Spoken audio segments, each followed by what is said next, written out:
my feel-good breakfast show. Welcome back. It is your Feel Good Breakfast Show, indeed, on S3. And when you're in love and you think you found the one, well, the next step in the relationship, according to most people, is to get married, starting a new journey filled with happiness and endless possibilities. Or at least that's the conventional way of thinking. We've got clinical psychologist Lindile Mbata and specialist wellness counselor Christiane Irene joining us this morning to give us their opinions and insight on this age-old tradition of marriage.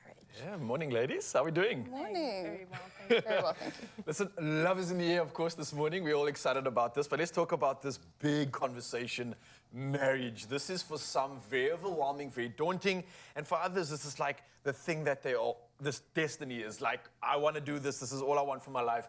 Why is this such a big moment for us? What's the draw factor and what's the hype around marriage, Lindile? What is it all about? Why is it so important to us? Right. Well, I mean, there's so many reasons, right? Yeah. But I do think that for a lot of people, marriage is still very much the beginning of their happily ever after. It's sort of, this is when I start to have my family life.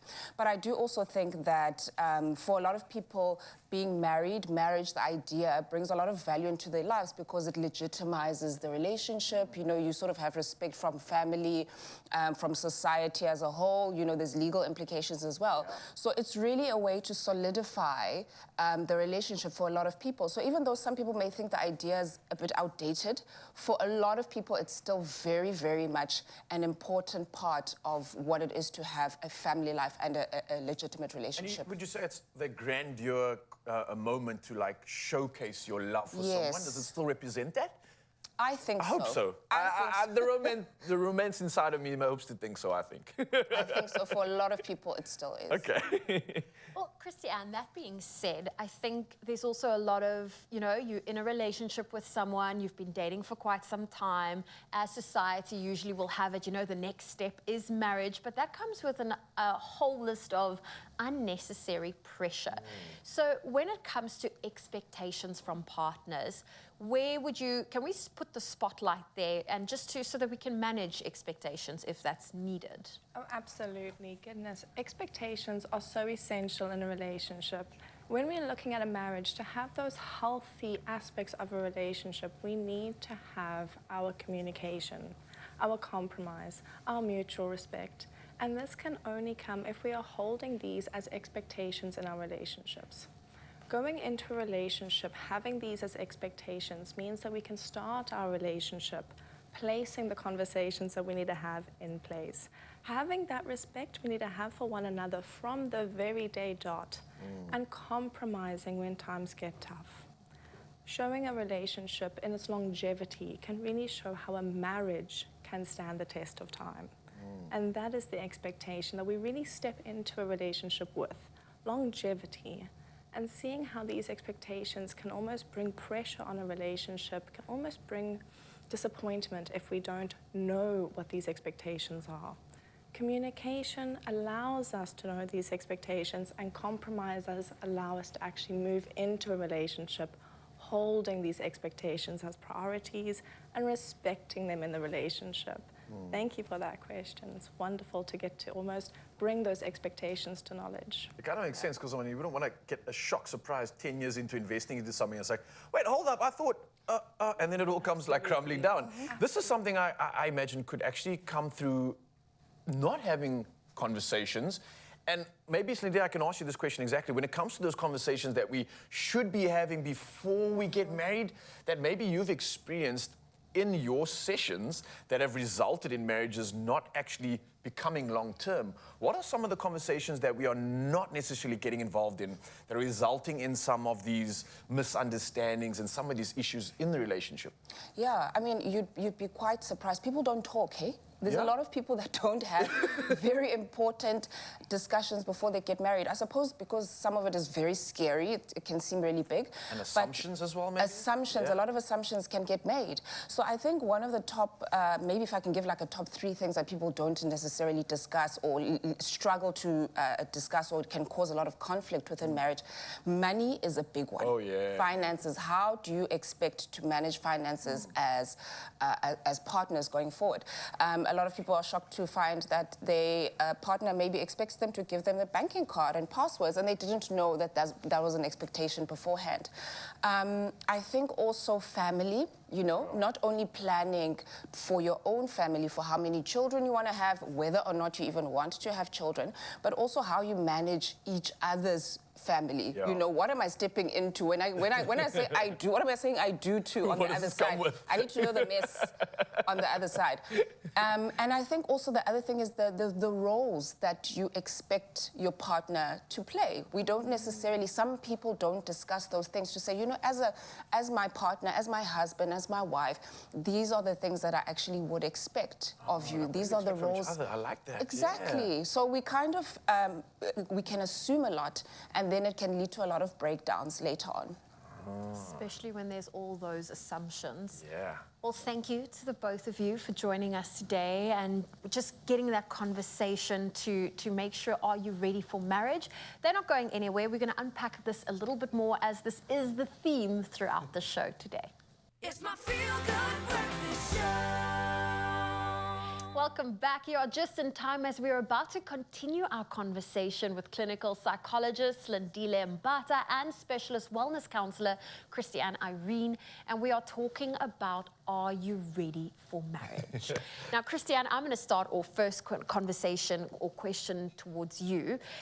Are you a believer in dating for a short amount of time before getting married and then getting to know each other further, or perhaps dating longer before making that commitment to get married? Hilariously, because this topic is breached, the whole studio is discussing this topic today. Honestly, marriage is bringing together two individuals. Individuals with different needs, wants, and desires.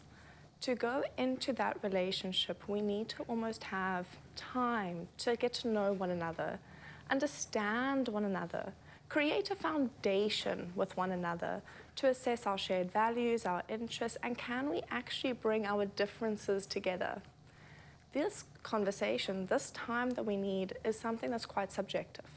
Each relationship has their own length of time that it might take, but truly committing that time to one another can spare disappointment, divorce, and other negatives happening further down the lines.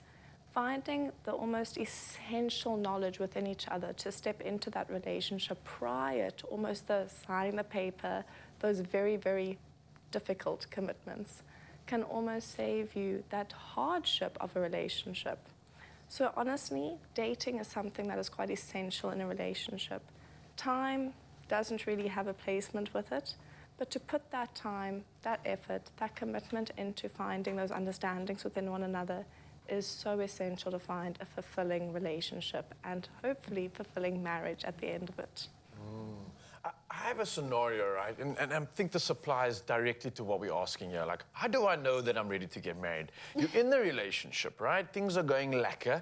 You're building rapport. You're starting to really enjoy yourself. But now you start thinking about the fact that I don't know if I am who I want to be by the time I'm getting married. Should I wait to discover myself before asking the question, or is it fair for me to go through the process of discovery while being married and during that relationship? To both of you, maybe, I know it's quite a heated and loaded question, but how do we navigate that sort of scenario? Yeah, I think it's really difficult to know. Yeah. The most important thing is that the insight is there, that, okay, I want to improve, I want to be this sort of person. And I think it's important that you share that with your partner and they understand where you're coming from as well. But I do think, I mean, realistically, you're going to change anyway over time. And is that okay? I think it's Is that perfectly fine? Like, yes. are we allowed to do that? Because we have to. But I hear We fights in have to. relationships, but this is the thing. The polarity of that is the fights in relationships happen because you weren't like this when we got married. This You're not wasn't the how man it I used to fell in be. love with. So I'm playing devil's advocate here because this is what the reality brings out in us. It's like, but I thought I could change in the relationship, but now you're holding that against me. So that's okay, right? Yes? Actually, on that point, when we just discussed dating, I mentioned how it's bringing two individuals together. That is actually very close to what you're mentioning now. that difficulty of being an individual in a relationship. Yeah. I have my own individual goals, and I don't know what my own individual future looks like. So to become a relationship with so many unknowns in my own personal life, how can we create a future together? Those can really be make it or break it conversations in some relationships. Those are those expectations we mentioned at the very beginning. I might have an expectation to be married with 3 kids, and I want to have a white picket fence and the green grass and a golden Labrador. Yeah. My partner might truly be happy with the bare minimum. So to aspire for all of those would be a lot of work in a relationship together. But to come into the relationship to almost bring about that understanding of, I expect to have an income that can possibly hold a household that has the lawn, the fence, and even enough space for kids and dogs. I would like to have enough time and understanding between us that we could get married. Those are different conversations. I'm not now throwing out bills and expectations at you. I'm saying that those are things I would love to aspire for in our relationship. Letting there be room, perhaps, for growth. Letting there be room for that individuality where he can say, you know what, never cared much for grass, but I would love a pool. Okay, we can cross bridges, we can compromise. It's compromise, and yeah. finding ways to bring those individuals who don't know the future into a relationship where we also don't know the future and how we can make it work even if there are a lot of unknowns. Nice, I love like that. I Yeah. absolutely love that. Yeah. Feeling a bit more confident here. We ran out of time. We need to wrap this up quickly from both of you. Final advice when it comes to getting married and finding that right partner for yourself. Right. I think that the most important thing is you really need to get to grips with who you are. And the person, because that's the person that you're bringing into this marriage. So, Rylan, when you're speaking about even change, hopefully you don't change so drastically, you know, in these years that it really shakes the foundation of the relationship. But it's okay to change. But I think knowing yourself really, really well, understanding what your values are, what your core beliefs are, what you would like from a relationship is really, really important. And also, I think if you happen to be in a relationship with somebody, it's not only about the quantity of time that you're together, but the quality of those interactions. So use that time really, really well. And not only to build good communication, you know, all the basic things that you need in the relationship, but I think also not just believing with your ears, but believing with your eyes, what you see. Who is this person? Don't just jump in hoping that I'm marrying you for the person you're going to be to me, but the person that you are to me right now. Like that. I All love right. that. Well, thank you. Notes. All the notes. Thank you so much for joining us today and for sharing that incredible advice. And there you go. Hopefully this conversation perhaps inspired you to have that conversation on whether you are ready to take that next step in your relationship or not.